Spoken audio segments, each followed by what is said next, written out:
Hello children, welcome in class. तो हमारा first chapter चल रहा था ऑन इक्वलिटी, समानता के ऊपर, जहाँ हम फर्स्ट पार्ट में बड़े दिलचस्प अंदाज में कांता की दो परिस्थितियों को समझाया गया था और वहाँ परिस्थितियाँ बता के आप समझ ही गए होंगे कौन सी असमानता की बात वहाँ हो रही थी। वहाँ अमीर और गरीब की असमानता थी कि गरीबों को किस कंडीशन का सामना करना पड़ता है और अमीरों के लिए किस तरह सारी सुविधाएं मिलती हैं। ठीक है, तो नेक्स्ट अपना आज चलेगा अदर काइंड ऑफ इक्वालिटी, अन्य तरह की समानताएं। तो देखिए,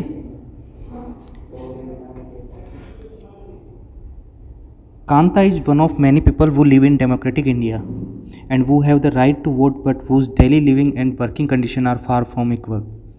Kanta is one of many people who live in democratic India. Kanta उन बहुत से लोगों में से एक है जो भारतीय लोकतंत्र में रहते हैं और जिन्हें मताधिकार प्राप्त है। मताधिकार कल हमने पढ़ा ही था। But whose daily living and working condition are far from equal, लेकिन जिनका दैनिक जीवन और कार्य करने की स्थितियाँ समानता से बहुत दूर हैं। भाई उसे लाइन में तो समानता का पूरा मिला था, जैन साहब के साथ लाइन में खड़ी थी, वोटिंग की सबने एक तरह से, लेकिन जो दूसरी परिस्थिति थी उनमें देखा कि हॉस्पिटल के आगे लाइन में लगना, झाड़ू पोंछा करना, ठीक है, उसकी बस्ती भी इतनी ठीक ठाक नहीं थी। तो यहाँ हम देख सकते हैं काफ़ी भिन्नता थी उन लोगों से। अपार्ट फ्रॉम बीइंग पुअर, निर्धन होने के अतिरिक्त, people in India experience inequality in different ways. जो भारत के लोग हैं वो महसूस करते हैं अलग अलग तरीक़ों से इस असमानता को। Let us see what this means by reading the two stories given below. इसका आशय हम निम्नलिखित दो कहानियों को पढ़कर समझेंगे। नीचे दो कहानियाँ आपको दी गई हैं, ठीक है।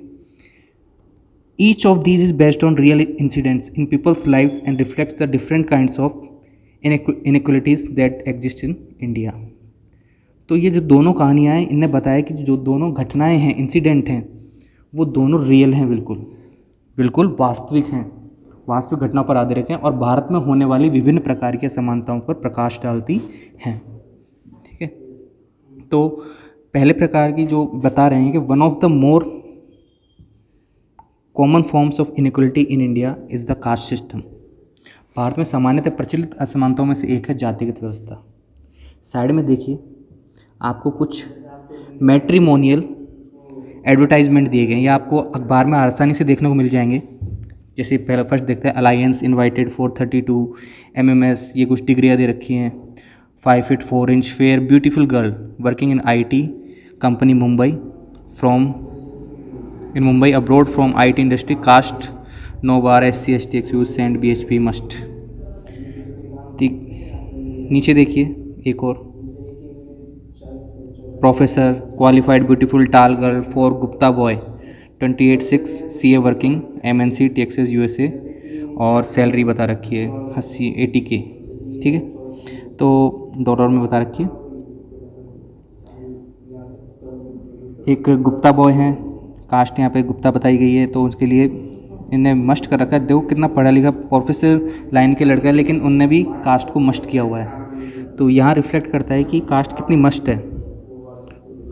नीचे देखिए, तमिल ब्राह्मण, आयंगर ग्रूम, 1981 बर्न, 1981 में जन्म हुआ। गोथराम स्वाति स्टार 187 टाल फेयर। तो यहाँ दे रखा है तमिल ब्राह्मण, इन्हें तमिल ब्राह्मण चाहिए। ठीक है, तो यहाँ आप देख सकते हैं काफ़ी पढ़े लिखे यंग जनरेशन, और यहाँ भी क्या मायने रख रही है, कास्ट मायने रख रही है। तो आगे पढ़ते हैं इसको अपन। नीचे आपके लिए वर्क दे रखा है एक छोटा सा, कि circle the reference to caste in the matrimonial advertisement given above. कि जो जितने मैट्रिमोनियल एडवर्टाइजमेंट ऊपर दे रखे हैं उसमें कास्ट को, जो भी कास्ट बता रहा है ऐसी चीज़ को सर्किल करना है आपको। ठीक है, नेक्स्ट देखिए, one of the more common forms in equality in India caste system. ये अपन पढ़ चुके हैं। अब जो है असमानता वो कास्ट सिस्टम से।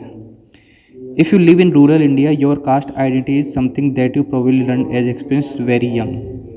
ठीक है, यदि आप ग्रामीण भारत में रहते हैं तो जातिगत पहचान का अनुभव शायद बहुत छोटी आयु में ही हो जाता है। वहाँ छोटी आयु में ही आपको पता लग जाता है आपके काम काज से, ठीक है, कि ये कौन सी कास्ट का है।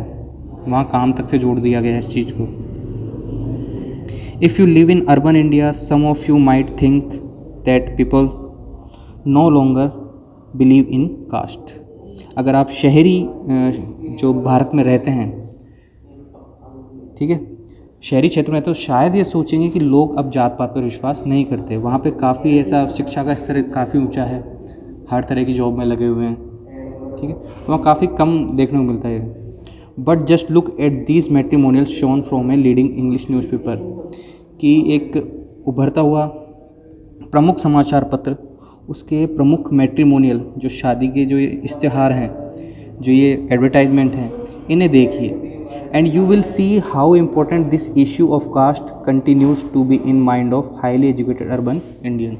तो आप पाएंगे कि उच्च शिक्षा प्राप्त शहरी भारतीय के दिमाग में भी जाति कितनी महत्वपूर्ण है। देखिए सब कितने क्वालिफाइड हैं, लेकिन सब ने अपनी जाति में ही शादी करने को वो कर रहे हैं, ठीक है।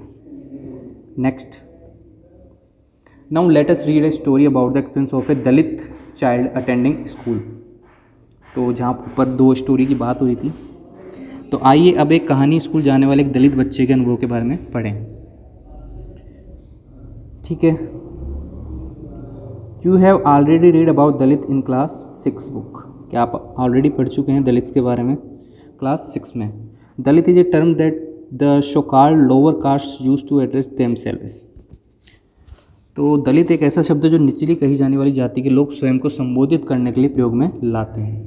दलित means broken, and by using this word lower caste are pointing to how they were and continue to be seriously discriminated against. तो इसका अर्थ क्या होता है वो देखिए। दलित का अर्थ होता है कुचला हुआ या टूटा हुआ, ब्रोकन। और इस शब्द का इस्तेमाल करके दलित ये संकेत करते हैं कि पहले जो भी उनके साथ बहुत भेदभाव होता था वो आज भी हो रहा है। तो फर्स्ट स्टोरी है ओम प्रकाश वाल्मीकि।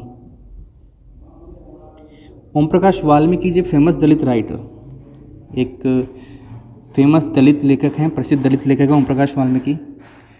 तो इनकी एक आत्मकथा है, इन हिज ऑटोबायोग्राफी आत्मकथा, जूठन नाम से इन्होंने एक आत्मकथा लिखी है। ही राइट्स, वे लिखते हैं, I had to sit away from the others in the class. मुझे क्लास में अलग बैठना पड़ता था, कक्षा में, ठीक है। And that too on the floor, और वो भी कहाँ, फर्श पर। और सब कहाँ बैठते थे, टेबल कुर्सी पर, और मुझे फर्श पर बैठना पड़ता था। The mat ran out before reaching the spot I sat on, क्योंकि बैठने की टाटपट्टी पर जगह नहीं होती थी।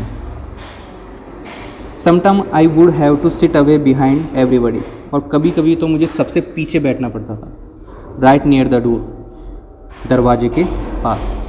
Sometime they would beat me without any reason, और कभी कभी वो मुझे बिना किसी कारण के मारते भी थे। When he was in class 4, जब वे क्लास 4 में थे, the headmaster asked Om Prakash to sweep the school and the play grounds. जो वहाँ के हेडमास्टर थे स्कूल के, उन्होंने ओम प्रकाश को कहा कि आप पूरी जो स्कूल है उसका प्लेग्राउंड को साफ़ कीजिए। He writes, the playground was very larger than my small physique could handle and in cleaning it. तो वे लिखते हैं कि मुझ जैसे छोटे एवं कमज़ोर शरीर वाले की तुलना में मैदान बहुत बड़ा था, उसकी सफाई करने में उनकी पीठ दर्द करने लगी।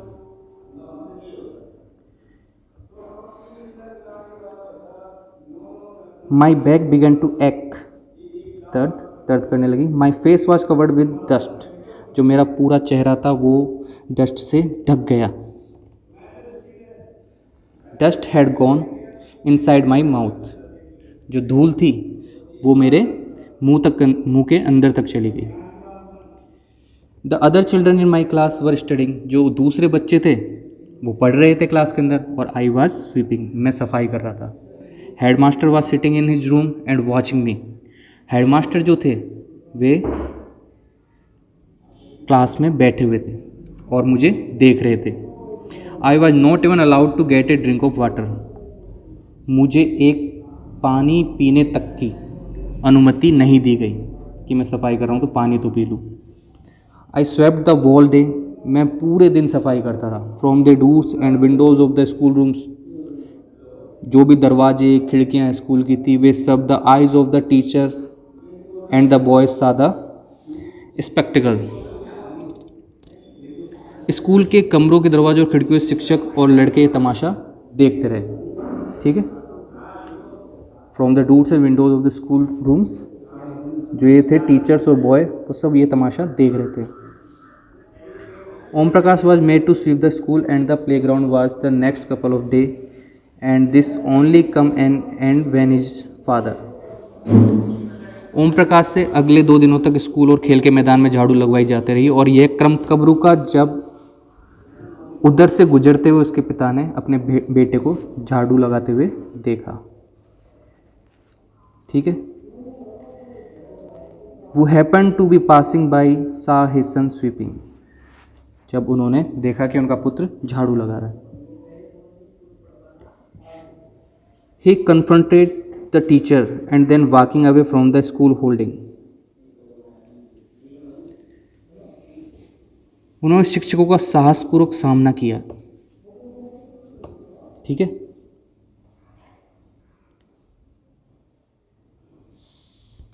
Then walking away from the school holding Om Prakash hand, और ओम प्रकाश का हाथ पकड़कर स्कूल से कहाँ ले गए, बाहर ले गए, और बाहर ले जाते हुए he said loudly for all of them to hear, वे ऊंची आवाज़ में सबको सुनाते हुए बोले, यू आर ए टीचर, तुम एक शिक्षक हो, so I am leaving now, इसलिए अभी मैं जा रहा हूँ, but remember this much master, लेकिन मास्टर इतना याद रखना, he will study right here, ये यहीं पढ़ेगा, इन दिस स्कूल, इसी स्कूल में, एंड नॉट जस्ट हिम, और सिर्फ ये ही नहीं, but there will be more coming after him, इसके बाद और भी बहुत से यहाँ पढ़ने आएंगे। ये ओम प्रकाश के पिता के कथन थे। ओम प्रकाश जी की ये बुक है कि आप यहाँ दिख रही होगी, जूठन नाम से इनकी स्टोरी है। ठीक है, ओम प्रकाश वाल्मीकि नाम लिखा हुआ है, इसके लेखक ऑथर। तो ये एक स्टोरी है। कल हम दूसरी स्टोरी के बारे में बात करेंगे। तो यहाँ आप देख सकते हैं कि कितना बड़ा इफेक्ट लेके आ रही है कास्ट ये। नेक्स्ट स्टोरी देखेंगे जो कुछ इस पर बेस्ड है। Thank you.